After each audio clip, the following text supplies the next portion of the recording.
ایک دوست نے اپنے ایک دوسرے دوست سے قرض لیا اور قرض لینے کے بعد جو ٹائم تھا وہ پورا ہو گیا. اب پیسے اس نے نہیں لوٹائے. بڑی کوشش کی اس نے کہ بھائی میری رقم واپس دے دیں, اس نے نہیں دیا.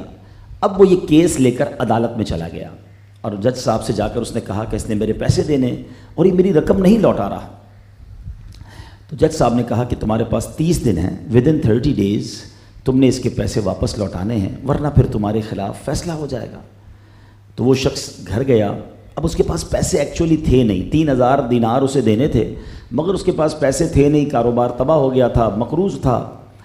اب اس نے کسی جگہ, علماء کہتے ہیں کتاب میں حدیث کی وہ بات پڑھی ہوگی کہ نبی پاک علیہ الصلوۃ والسلام نے فرمایا, جس کا مضمون ہے کہ جس شخص پر, جو شخص مصیبتوں میں ہو, پریشانیوں میں ہو, اسے چاہیے کہ مجھ پر کثرت سے درود پڑھے, کیونکہ درود پاک پریشانیوں اور مصیبتوں کو لے جاتا ہے. اب اس نے کیا کیا, اس نے صبح سے لے کر شام تک درود پاک پڑھنا شروع کر دیے. 1 دن 2 دن 3 دن 27 دن ہو گئے. وہ درود پڑھتا رہا اور انتظار کرتا رہا. پیسے تو تھے نہیں, 30ویں دن عدالت میں پیش ہونا تھا. 27 دن گزر گئے, 28ویں رات آ گئی. خواب میں اس کو کسی نے آواز دی کہ گھبراؤ نہیں, تمہارا قرض ادا ہو جائے گا, تمہارا قرض ادا ہو جائے گا اور تم انشاءاللہ ٹینشن سے ریلیز ہو جاؤ گے. صبح اٹھا تو اس نے کہا یہ پتہ نہیں کس کی آواز تھی, کیا تھا. اگلے دن پھر درود پاک پڑھتا رہا. اب نبی پاک کی خواب میں زیارت ہوئی. آقا علیہ الصلوۃ والسلام تشریف لائے, فرمائے گھبراؤ نہیں, تمہارا قرض ادا ہو جائے گا, تم علی بن عیسیٰ وزیر کے پاس جاؤ اور اس سے کہو وہ تمہارا قرض ادا کر دے گا. اب جب صبح اٹھا تو بہت خوش کہ نبی پاک کی زیارت مجھے ہو گئی.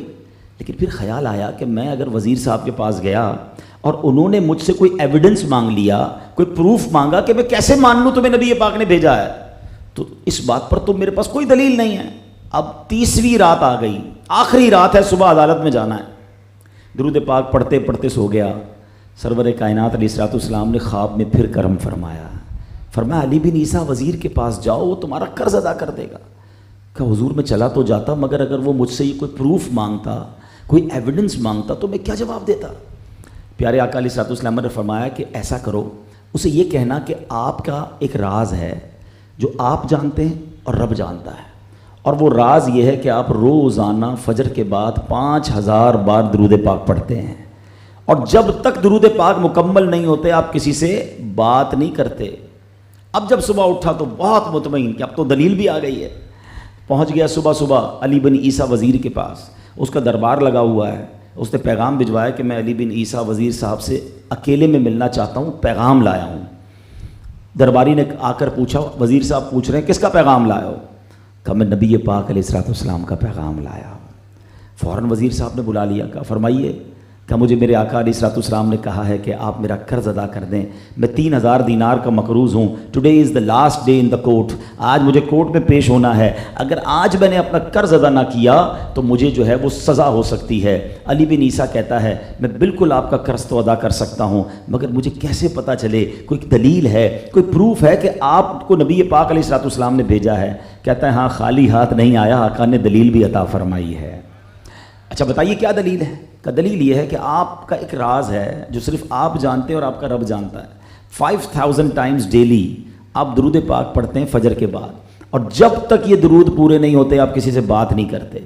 آپ ذرا پہلے تھوڑی دیر کے لیے امیجن کریں کہ جو وزیر 5000 بار روز درود پڑھتا ہوگا وہ عاشق رسول کیسا ہوگا.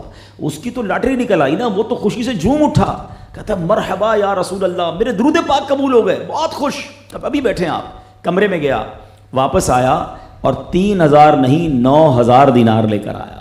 کہتے 3000 تو نبی پاک کا حکم, مرحبا یا رسول اللہ, 3000 اور لیجئے, آپ نے اتنی اچھی خبر مجھے سنائی, اتنا پیارا خواب سنایا, میرے قدم, آپ کے قدم میرے گھر تک آئے, اور 3000 مزید لے جائیے, اس سے اپنے بچوں کے لیے کوئی کاروبار شروع کیجئے, اور ایک وعدہ بھی کیجئے, زندگی میں آئندہ جب بھی آپ کو کوئی ضرورت پڑے گی نا, آپ میرے پاس آئیں گے, میں آپ کا بھائی ہوں. اب یہ دیوانہ بڑا خوش ہو کر عدالت پہنچا. اچھا everybody expecting over there, سب یہ سوچ رہے تھے کہ یہ اس نے آج گرفتار ہی ہونا ہے, کیونکہ تھا ہی کچھ نہیں اس کے پاس, پہلے ہی کہہ دیا تھا کہ میں کولیپس ہو گیا ہوں. اب عدالت میں جاتے ہی اس نے 3000 دینار جج صاحب کو دے دیے کہ صاحب اس کا میرا قرضہ ادا کر دیں, میں جو ہے وہ اپنے قرضے سے بری ہونا چاہتا ہوں. جج صاحب ہوتے ہیں, انہوں نے کہا قرضہ تو ادا کر دیں گے, پہلے بتاؤ پیسے لائے کدھر سے ہو.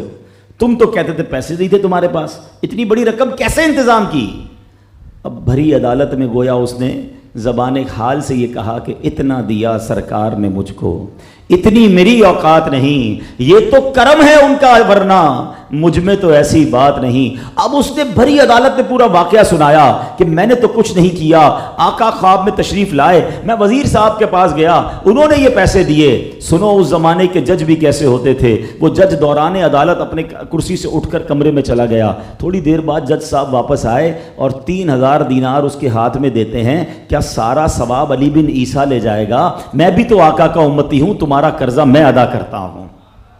اچھا اب جس نے کیس کیا تھا، سبحان اللہ، کیا ماحول تھا، کیا انداز تھا، کیا دل تھے، وہ بھی تو دیکھ رہا ہے، کہتا ہے میں بھی تو آقا کا امتی ہوں، رکے ذرا، کاغذ قلم دیجئے، بندے کو میں قرضہ ہی معاف کر دیتا ہوں۔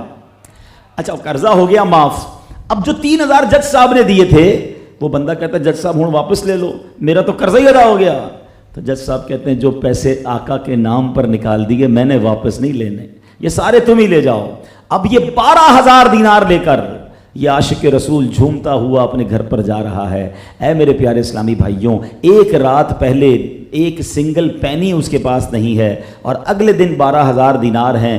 درود پاک وہ وظیفہ ہے جو دل سے پڑھا جائے تو سبحان اللہ یہ مصیبتوں کو ٹالنے والا وظیفہ ہے، یہ پریشانیوں کو دور کرنے والا وظیفہ ہے۔ اور یہ میں نہیں کہہ رہا، خود سرور کائنات علیہ الصلوۃ والسلام کی حدیث ہے جس کا مضمون ہے کہ جو پریشانیوں میں ہو، جو مصیبتوں میں ہو، اس کو چاہیے کہ مجھ پر درود پڑھے، کہ درود پریشانیوں کو لے جاتا ہے، مصیبتوں کو لے جاتا ہے۔ ایک شاعر نے کیا خوب لکھا ہے، اور واقعی حق لکھا ہے، ہر درد کی دوا ہے صلی علی محمد، ہر درد کی دوا ہے صلی علی محمد، تعویذ ہر بلا ہے صلی علی محمد۔ تو ہمیں چاہیے، خاص طور پہ ربیع الاول کا مہینہ ہے، کثرت سے درود پاک پڑھیں۔ کوئی بیمار بیٹھا ہوگا، کوئی قرض دار بیٹھا ہوگا، میرا کوئی بھائی کسی پرابلم میں ہوگا، یہ وظیفہ آپ کی بہت ساری مشکلیں حل کر دے گا۔ چلتے پھرتے اٹھتے بیٹھتے جتنا ہو سکے درود پاک پڑھتے رہا کریں۔ آئیے مل کر محبت کے ساتھ